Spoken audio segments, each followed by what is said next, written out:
रामकृष्ण हरी मंडळ श्री स्वामी समर्थ यंदा 27 ऑगस्ट 2025 रोजी भगवान श्री गणेश विराजित होत आहेत। भगवंतांचा आवडता वार देखील आलेला आहे। आपल्या लाडक्या बाप्पांची गणपती बाप्पा मोरया, मंगलमूर्ती मोरया असा आवाज येत्या 27 ऑगस्ट पासून गावागावात शहरात गल्लीगल्लीत ऐकायला आपल्याला मिळणार आहे।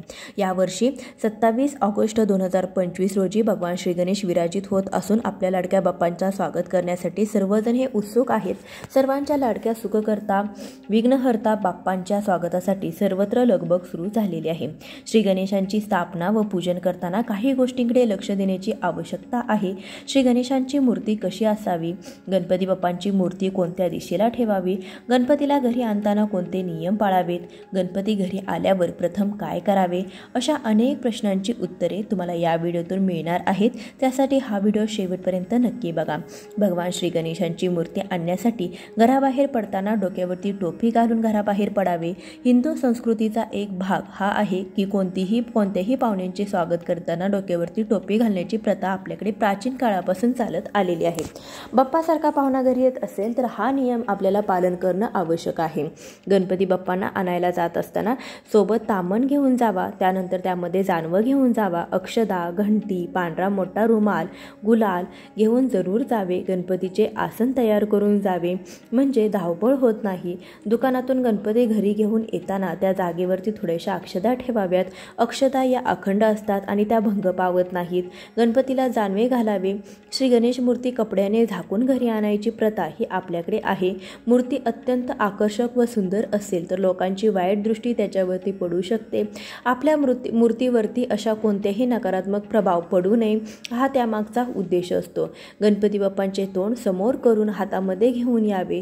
येताना एकाने घंटी वाजवावी आणि गणपती बाप्पा मोरया असा गजर करत आपल्याला गणपती बाप्पांना घरी घेऊन यायचं आहे।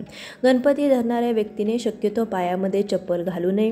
गणपतीला घरी आणल्यानंतर घराच्या दाराबाहेर गणपती बाप्पांना तांदूळ व पाणी किंवा अखंड पोळी व पाणी यांनी ओवाळून घराबाहेर टाकून द्यावे। त्यानंतरच गणपती बाप्पा हा घरामध्ये घ्यावा। गणपतीला आरतीने ओवाळून घ्यावे। गणपती असणाऱ्या व्यक्तीच्या पायावरती थोडंसं पाणी घालावे, हळदी कुंकू अक्षदा वाहाव्यात। अशा रीतीने गणपती बाप्पांच्या घरामध्ये येताना स्वागत आपल्याला करायचं आहे। गणपतीची मूर्ती आसनासमोर ठेवावी। त्यानंतर शास्त्रोक्त पद्धतीने प्राणप्रतिष्ठा करून गणपती बाप्पांची मूर्ती आसनावरती ठेवावी। गणपतीची प्राणप्रतिष्ठा कशी करावी याबद्दलचा व्हिडिओ चॅनलवरती आहे, नक्कीच पाहावा। गणपतीची मूर्ती POP किंवा हानिकारक रंगाने बनवणे म्हणजे पर्यावरणाला हानी पोचवणे। याबरोबरच आपण अनेक भाविकांच्या भावना देखील दुखावतो। गणपती बाप्पांच्या अवयवाचे तुकडे पडल्याचे भयानक दृश्य देखील आपल्याला पाहावे लागते। गणपती बाप्पांची मूर्ती ही शाडूच्या मातीची असावी जेणेकरून पर्यावरणाचे संरक्षण होईल आणि असं केल्याने गणपती बाप्पा नक्कीच आपल्यावरती प्रसन्न होतील। श्री गणेशांची मूर्ती शक्यतो आपल्या विदभर हाताचीच असावी म्हणजे मूर्ती एका व्यक्तीला सहज उचलून नेता व आणता आली पाहिजे। श्री गणेशांची मूर्ती घेताना सुबक, सुंदर, प्रसन्न व पिवळे पितांबर नेसलेली असावी। मूर्ती भंगलेली किंवा तुटलेली असू नये किंवा रंग उडालेली अशी मूर्ती आपल्याला चुकूनही घ्यायची नाही, कारण की अशा भंगलेल्या मूर्तीची पूजा केली जात नाही। भगवान श्री गणेशांची स्थापना ईशान्य दिशेला करावी। गणपती बाप्पांच्या मूर्तीचे मुख पश्चिम दिशेला असावे। अशा प्रकारे श्री गणेशांच्या मूर्तीची स्थापना करावी। तुम्ही तुमच्या घराच्या प्रवेशद्वारासमोर श्री गणेशांची मूर्ती ठेवू शकता। असा विश्वास आहे की दृष्टी गणेश तुमच्या घरामध्ये वाईट शक्तींचा प्रवेश रोखतो, घरामध्ये सुख समृद्धी आणतो। जेव्हा गणपती बाप्पांना अशा प्रकारे ठेवतात तेव्हा ते तुमच्या घराचे पालक बनतात। गणेश मूर्ती ही प्रामुख्याने 2 प्रकारची असते, एक डाव्या सोंडेचा गणपती आणि दुसरी म्हणजे उजव्या सोंडेचा गणपती। त्यामुळे कोणत्या प्रकारची गणेश मूर्ती निवडावी असा संभ्रम आपल्या मनामध्ये असतो। त्यामुळे तुम्ही तुमच्या घरामध्ये गणपतीची मूर्ती आणण्यासाठी मूर्ती निवडत असाल तर काही महत्त्वाच्या गोष्टी लक्षात ठेवणं आवश्यक आहे।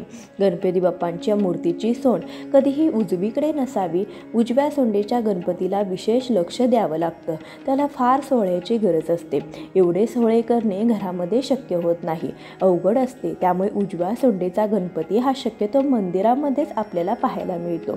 घरामध्ये मूर्ती ठेवत असताना गणेश मूर्ती डाव्या सोंडेची निवडावी। डाव्या सोंडेच्या गणपतीला वामुखी गणपती असं देखील म्हटलं जातं। त्यामुळे घरामध्ये डाव्या सोंडेचा गणपती ठेवण्याला प्राधान्य जास्त दिलं जातं।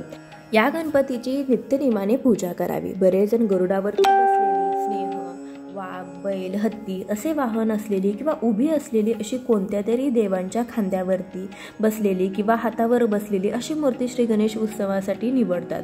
परंतु अशा मूर्त्या शास्त्रोक्त नाहीत. या मूर्त्या पूजल्या जाव्यात हा ज्याच्या त्याच्या भावनेचा प्रश्न आहे. गणपती बाप्पांची मूर्ती ही बैठी किंवा बसलेली असावी. आपण प्राणप्रतिष्ठा करतो तेव्हा गणपतीच्या मूर्तीमध्ये जिवंतपणा येत असतो. त्यामुळे त्या देहामध्ये मूर्तीमध्ये प्राण हा प्रतिष्ठापन होत असतो. त्यामुळे बसलेली मूर्ती, सिंहासनावर बसलेली मूर्ती किंवा लोढ्याला टेकून बसलेली मूर्ती, विश्राम अवस्थेतील प्रतिमा सर्वत्र शुभ मानली जाते.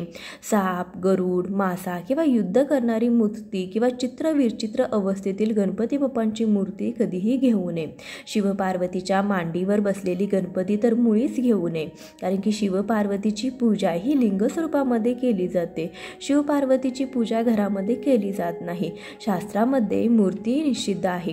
जोपर्यंत मूर्तीची प्राणप्रतिष्ठा होत नाही तोपर्यंत मूर्तीमध्ये दैवत्व येत नाही. त्यामुळे तोवर ती केवळ माती समजावी. त्यामुळे मूर्तीवर प्राणप्रतिष्ठा करावी. सोप्या पद्धतीने घरच्या घरी गणपती बाप्पांची प्राणप्रतिष्ठा कशी करावी याचा विधिवत व्हिडिओ आपल्या चॅनलवरती आहे. तुम्हाला डिस्क्रिप्शन बॉक्समध्ये किंवा कमेंट बॉक्समध्ये तुम्हाला त्याची लिंक नक्कीच पाठवेन. प्राणप्रतिष्ठा करण्याआधी काही कारणास्तव मूर्ती जर भंग पावली तर अजिबात घाबरू नये. त्या मूर्तीस दहीभात टाकून त्वरित विसर्जित करावी. नंतर दुसरी मूर्ती आणून प्राणप्रतिष्ठा करावी. म्हणजे मनामध्ये कोणत्याही प्रकारचे भय, शंका आणू नये. सर्वात महत्त्वाची बाब म्हणजे श्री गणेश मूर्तीजवळ कोणत्या वस्तू ठेवल्या पाहिजेत. गणपती बाप्पांच्या मूर्तीजवळ चामड्याच्या वस्तू, चामड्यापासून बनवलेल्या कोणत्याही वस्तू चुकून देखील ठेवू नये. कारण की चामडे हे जनावरांच्या कातड्यापासून बनवले जाते. त्यामुळे चामड्यापासून बनवलेल्या कोणत्याही प्रकारचे बेल्ट, जोडे अशा काही वस्तू आहेत तर त्या मूर्तीपासून किंवा मूर्तीजवळ देखील चुकून देखील ठेवू नका. बघा, गणेश उत्सव असतो. आपल्या घरामध्ये गणपती बसवल्यानंतर थोडीशी जागा अपुरी पडते आणि आपण लगबगीने कुठे जाणार असो किंवा कुठून आले असो तर आपण लगबगीने आपला चामड्याचा बेल्ट असेल तो किंवा आपल्या चामड्याचं पाकिट असेल तर ते काढून गणपती बाप्पांच्या ज्या आपण गणपती बाप्पा जिथे ठेवला आहे किंवा किती बसवलेला आहे त्या टेबलावरती चुकून ठेवतो. परंतु अशी चूक आपल्याला चुकून देखील करायची नाही. आपल्या चामड्याच्या ज्या काही वस्तू आहेत तर त्या गणपती बाप्पांच्या जवळ आपल्याला चुकूनही ठेवायच्या नाहीत.